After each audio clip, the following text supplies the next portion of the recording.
Salut à tous! En continuant ce que nous avons vu dans le cours précédent, dans cette vidéo, je vais vous montrer en quelques étapes simples comment préparer une base de données de jeu à l'aide de LibreOffice et SQLite afin de l'importer dans SQL Online. Pour cela, nous aurons besoin donc de LibreOffice, SQLite et SQL Online.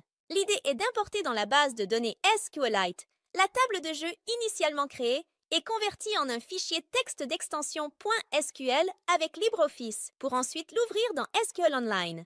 Alors c'est parti! Vous pouvez suivre mes actions pas à pas.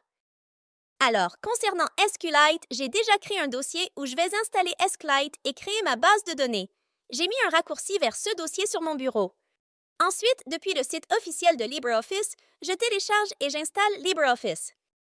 Après, dans un nouveau onglet de mon navigateur Edge, à noter que ça peut être n'importe lequel navigateur web, j'ouvre SQL Online, je vais dans la configuration et dans l'onglet About, je clique sur le lien vers le site officiel de SQLite. Je clique Download et je choisis la version SQLite pour Windows. J'ouvre le fichier et je copie les 3 fichiers vers le dossier SQLite.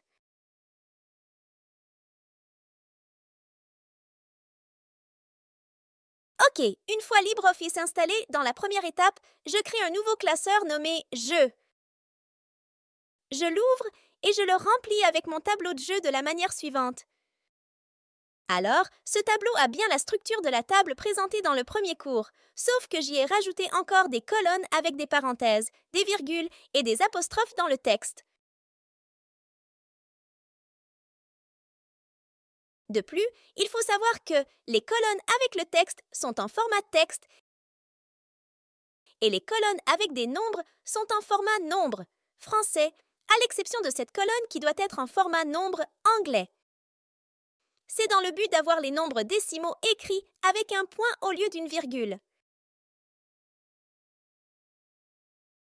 Il y a encore une chose à laquelle vous devez faire attention, à savoir que s'il y a une apostrophe dans le nom du jeu, elle doit être remplacée par un autre caractère. Sinon, une erreur se produira au moment de l'importation des données dans la base de données.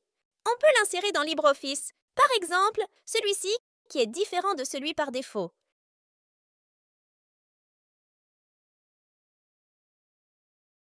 OK, maintenant je passe à l'étape suivante. Je sélectionne le tableau comme ceci, à l'exception des noms des colonnes, juste les lignes, je fais un copier avec les touches CTRL plus C et je ferme le classeur.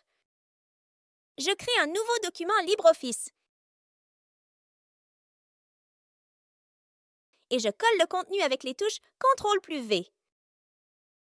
Je sélectionne tout le tableau et je le convertis en texte en choisissant du menu Tableau, puis Convertir, puis Tableau en texte. Je choisis comme tabulation, Autre, et je mets juste un espace. Voilà, ce document sera mon fichier texte cible, prêt à être importé dans ma base de données SQLite. Important, il faut aussi s'assurer que tout le texte se termine avec un point-virgule. OK, maintenant je dois le préparer pour qu'il soit correctement importé dans SQLite. À cet effet, je vais utiliser les commandes du langage de manipulation des données, c'est-à-dire SQLDML. Avec la commande Create, je vais créer la table en attribuant aux colonnes différents types de données que nous avons vues dans les leçons précédentes. Ensuite, en utilisant la commande Insert, je vais insérer toutes les lignes que j'ai copiées du classeur. Voilà, nous reviendrons sur cette section et la gestion de base de données avec les commandes SQLDML dans une autre vidéo. Pour l'instant, ne vous inquiétez pas, recopiez simplement la section. OK, une fois que ça a été fait, je vais enregistrer ce fichier dans le dossier SQLite. Prenez en compte, ce qui est très important, qu'il faut l'enregistrer dans un format texte autre que celui par défaut, à savoir le format texte Unicode avec le jeu de caractères UTF-8 et n'oubliez pas aussi d'ajouter au nom du fichier l'extension .sql. Remarquez qu'au lieu de créer un document .sql avec LibreOffice, vous pouvez le faire aussi sans problème avec le bloc-notes qui a par défaut UTF-8 comme codage de caractères.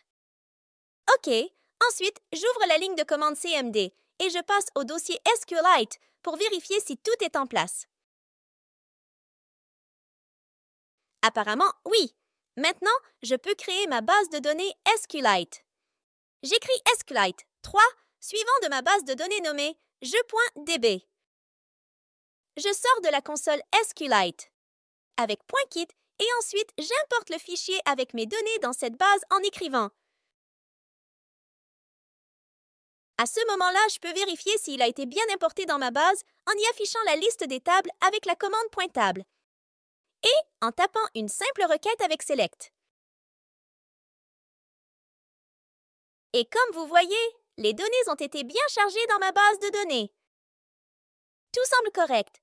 Alors maintenant, je peux l'importer dans ESCLOnline qui sera désormais notre lieu de travail pour les requêtes SQL. Dans son menu, je choisis File, OpenDB et ma base de données.